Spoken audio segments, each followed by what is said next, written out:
ये लो, ये खा लेना और हटो, मेरी गाड़ी से मेरे को गाड़ी निकालनी है। साहब खाना नहीं चाहिए मुझे। खाना नहीं चाहिए? पैसे नहीं मेरे पास खुले। साहब हमें पैसे भी नहीं चाहिए। अरे खाना नहीं चाहिए, पैसे नहीं चाहिए, तो क्या चाहिए फिर तुम्हें? फोन है आपके पास? फोन?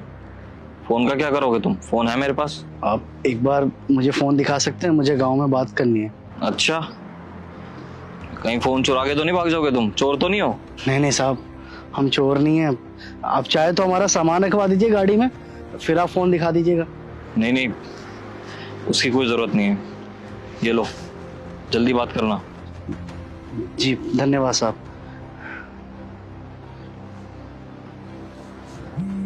नंबर? हेलो, कौन? हेलो, हाँ प्रणाम भैया, हम बात कर रहे हैं। अब क्यों किए हो फोन? लड़के तो ऐसे गए थे जैसे हमसे कोई नाता ही नहीं है, तो अब क्यों किए हो फोन? भैया वो क्या है ना कि हम शहर तो आ गए थे, लेकिन जिस बस से आए थे ना, उस बस में हमारा सामान चोरी हो गया। वो पैसों वाला बैग था ना, वो चोरी हो गया हमारा। बस चद्दर ओढ़े थे, वही रह गया हमारे पास। देखो, हमारी बात कान खोल के सुन लो। जब तुम घर से बाहर पैर रखे थे ना, तब से ही हमारा और तुम्हारा नाता खत्म हो गया था। तो अब सोच भी मत लेना वापस घर आने का। नहीं नहीं भैया, घर पे आने की बात नहीं कर रहे हैं। हम बस इतना कह रहे थे कि आप अगर हमें 1-2 हज़ार रुपए भेज देंगे तो सही रहेगा। जैसे ही हमारी यहाँ नौकरी पक्की हो जाएगी ना, वो हम आपको 1-2 हज़ार रुपए लौटा देंगे।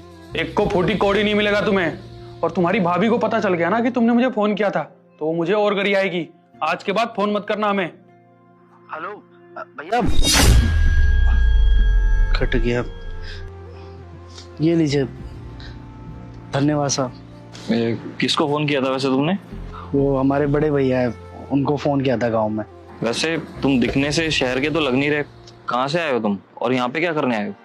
दरअसल हम क्या है ना, मुरादनगर के रहने वाले हैं। दिल्ली आए थे काम धंधा की तलाश में। क्या है ना, मुरादनगर में हमारे भैया भाभी रहते हैं। अपना कहने वाले सिर्फ वही हैं हमारे। मम्मी पापा तो बचपन में ही छोड़ के चले गए थे। अब क्या है कि भैया हमको बहुत लाड प्यार से पाले हैं। और जब तक भाभी नहीं आई थी तब तक भैया बिल्कुल ठीक थे, हमारा बहुत ध्यान रखते थे। लेकिन जैसे ही भाभी आ गई तो उनका ध्यान हमसे भटकने लग गया। अब सही बात है, हर इंसान अपने परिवार के बारे में ही सोचेगा ना। वो भी अपना बीवी के बारे में सोचते थे। हमें उस बात से भी कोई दिक्कत नहीं थी, लेकिन भाभी को पता नहीं हमसे क्यों इतना दिक्कत होता था। अब आप एक बात बताइए, जो पढ़ने लिखने वाला बच्चा होता है घर का, वो काम धंधा करते हुए अच्छा लगेगा? अब यही बात हम भाभी को समझाते थे तो मैं ताना मारती थी कि दिन में 4-4 बार खाता है, धरती पे बोझ है, काम धंधा नहीं करता। अब हम ये बात भी सह लेते थे क्योंकि वो बड़े ही हैं हमसे। लेकिन एक दिन उन्होंने बहुत गंदा लांछन लगाया उन्होंने हमारे ऊपर।